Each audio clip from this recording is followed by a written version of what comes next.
아침의 시편 85편의 말씀입니다. 본문 말씀 속에서의 주제는 하나님 분노를 거두어 주옵소서.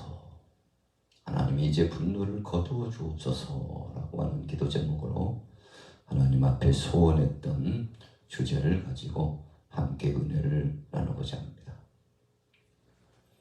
자, 유다 백성들, 이스라엘 백성들이 강력한 바벨론 유다의 침탈함을 당했습니다. 침략을 받았어요.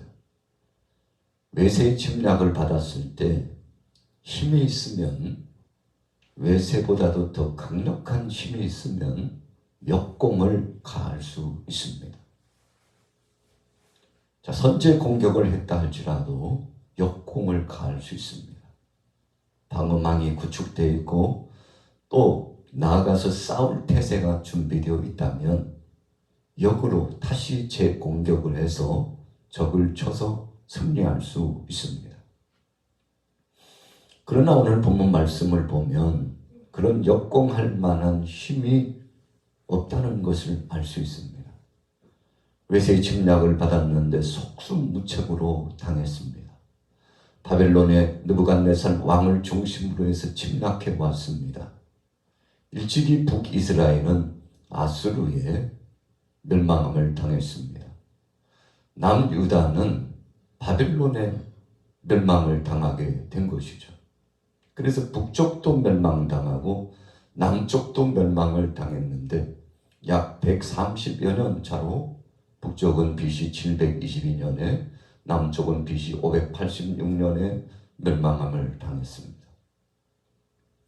사실 따져놓고 보면 택한 백성, 하나님의 백성들은 외세 침략을 받는다 할지라도 하나님이 보호하사 우리나라 만세되어야 합니다.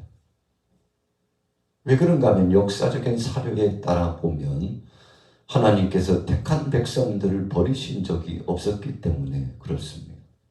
여러분, 부모가 자기 자녀가 이웃 아이들에게 맞고 피를 흘리고 몸에 상처가 나고 고통당하여 돌아오면 얼마나 그 마음이 쓰리고 아프겠습니까? 그래서 너 누구에게 맞았나?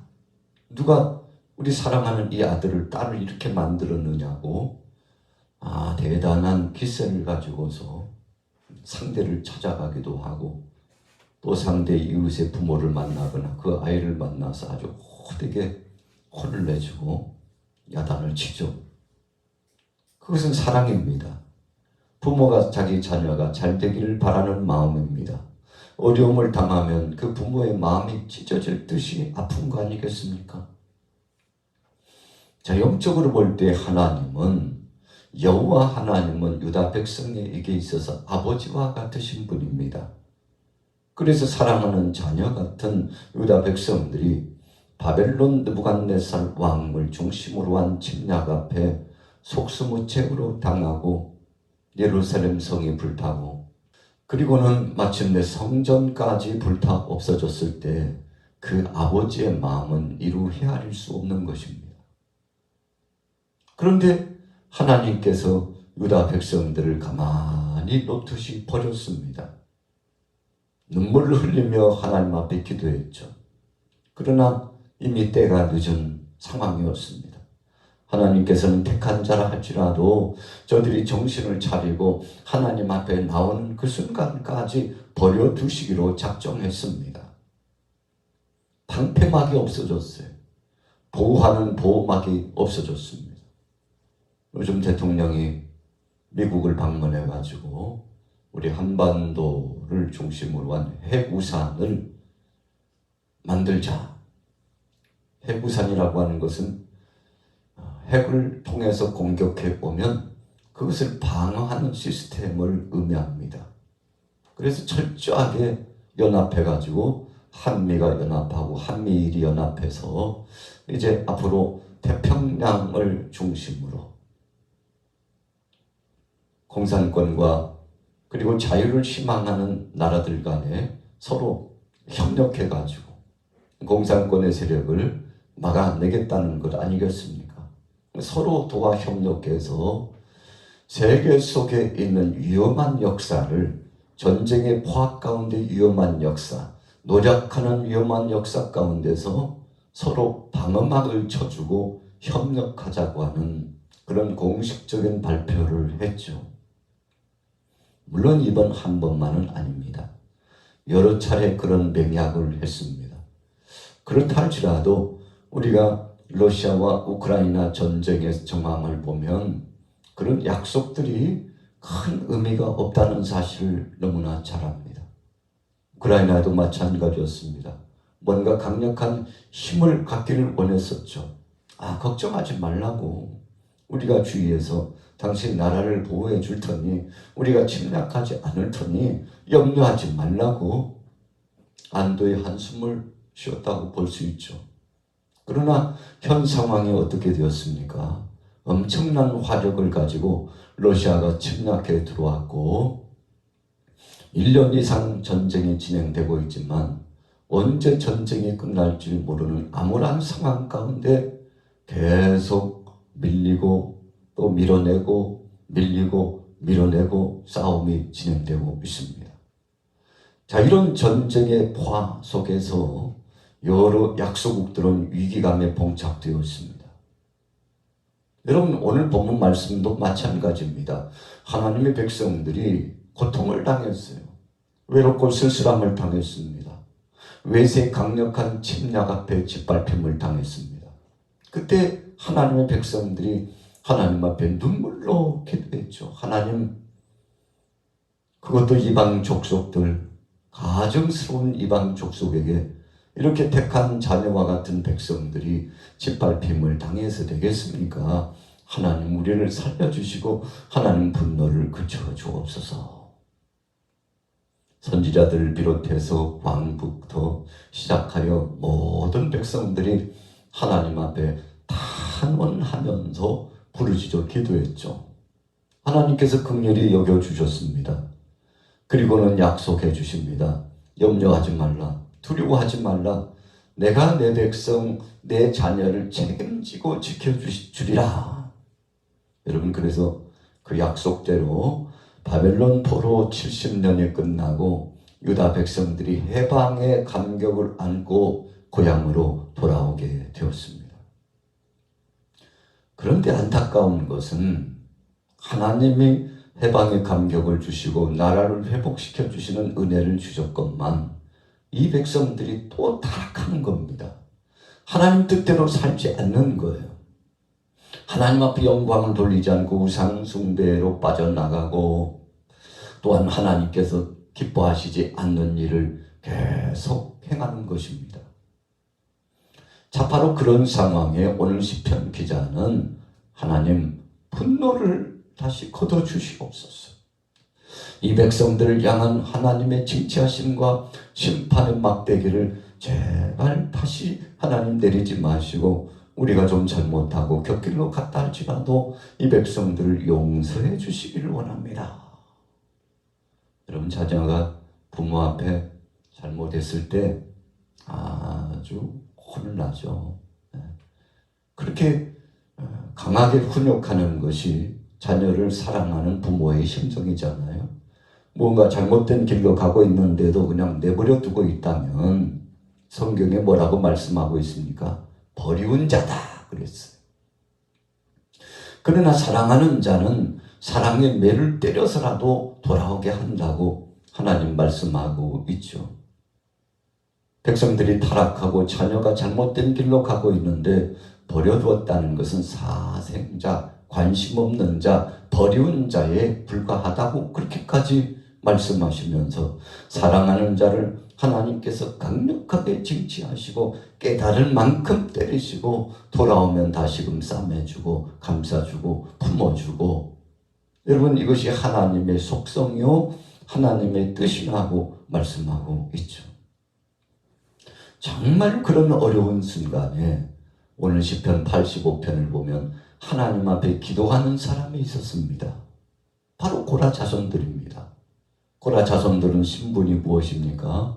조상적으로 올라가 보면 고라 일당 해가지고 모세와 여호와 하나님을 대적했던, 그래서 250명이 하루아침에 땅속으로 꺼져 들어가서 하나님의 심판을 받고 다시는 쓰임받을 자격도 없는 것처럼, 이제 하나님이 아예 버려 두신 것처럼 생각되고 보여졌는데, 여러분, 이 고라 자손들이 하나님 앞에 다시금 부름을 받고 성전의 문지기로서 또 하나님의 성호를 찬양하는 찬양대원으로서 헌신하게 되는 것을 볼 수 있습니다.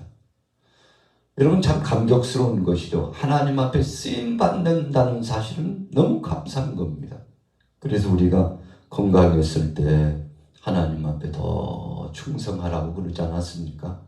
우리 인생 강건해봤자 7, 80의 삶을 살아가는데 아침 안개처럼 이슬처럼 잠시 잠깐이면 지나간다고 했습니다.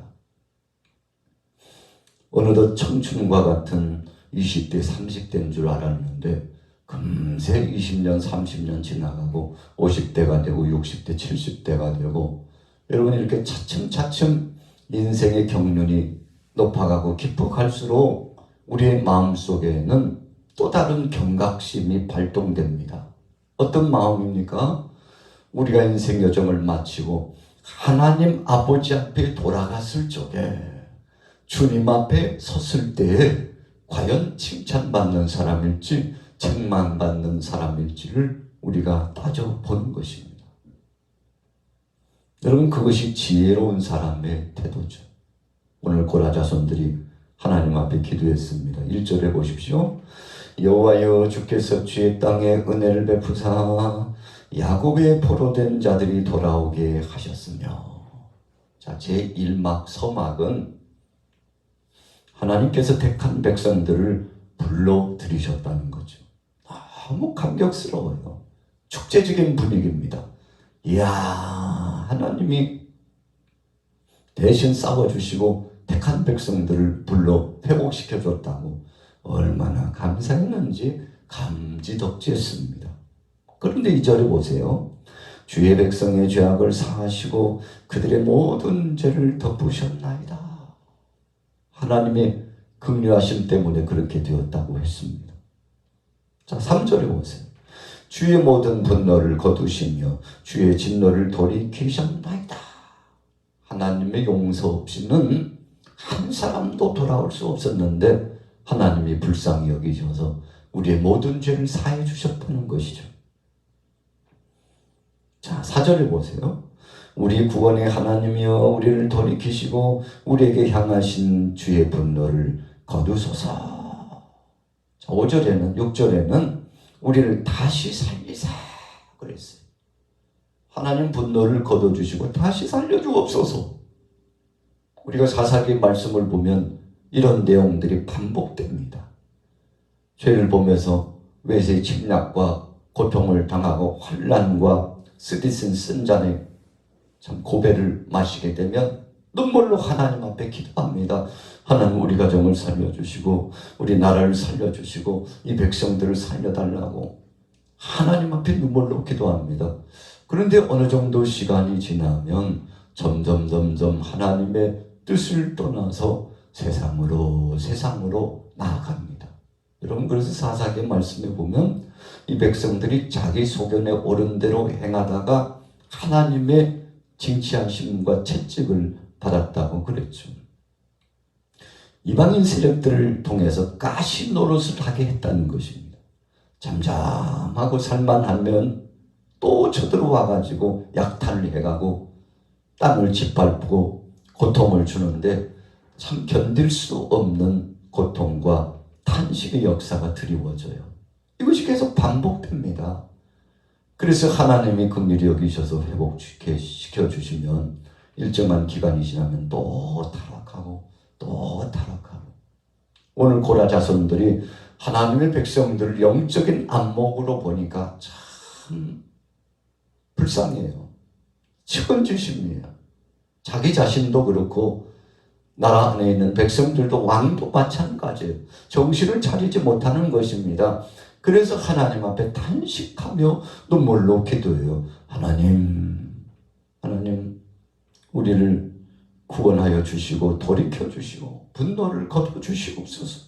우리를 다시 살리사 주의 백성의 주를 기뻐하도록 하지 아니하시겠나이까. 하나님 이것만 살려주시면, 다시금 주님 뜻 안에 회복을 주시면 주님 앞에 강건한 믿음으로 온전하게 서겠습니다. 이렇게 기도한 거예요. 하나님께서 고라 자손들의 기도를 응답하여 주셨습니다.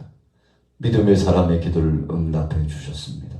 그래서 놀라운 회복을 주십니다. 9절에 보세요. 진실로 그의 구원이 그를 경외하는 자에게 가까우니 영광이 우리 땅에 머무르리이다. 인애와 진리가 같이 만나고 의와 화평이 서로 입맞추었으며 12절에 여호와께서 좋은 것을 주시리니 우리 땅에 그 산물을 내리로다. 여러분, 감격스러운 거죠. 우리가 시를 읽다 보면 초반에 자신의 의도를 조금 밝혀놓습니다. 그리고 마지막 후미에 한 번 더 자신의 뜻과 의도를 밝히고 결말을 짓죠. 결론을 내립니다. 소원을 아뢰고 그것이 응답되었음을 감사합니다.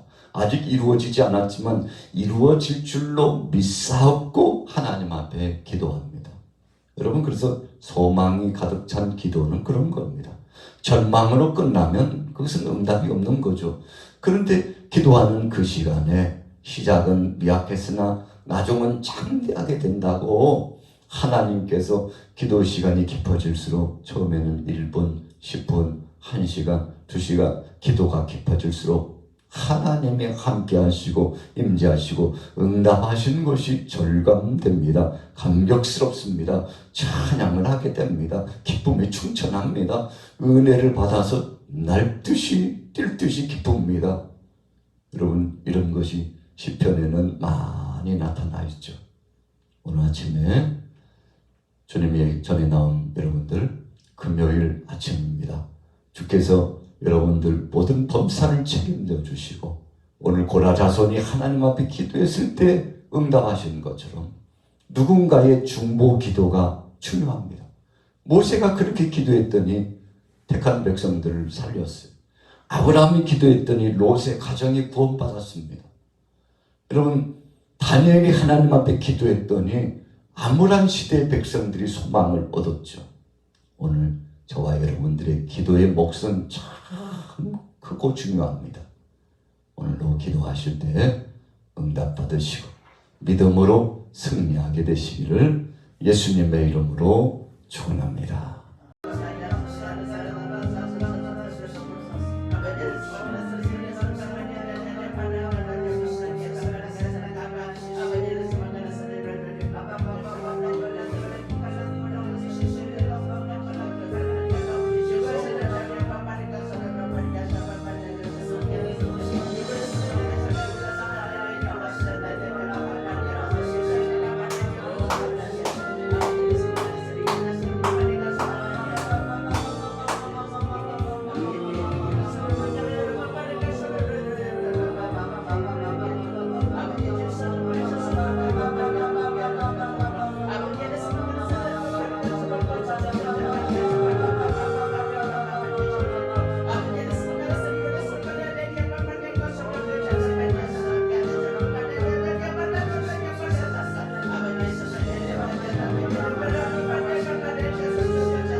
하시는도다.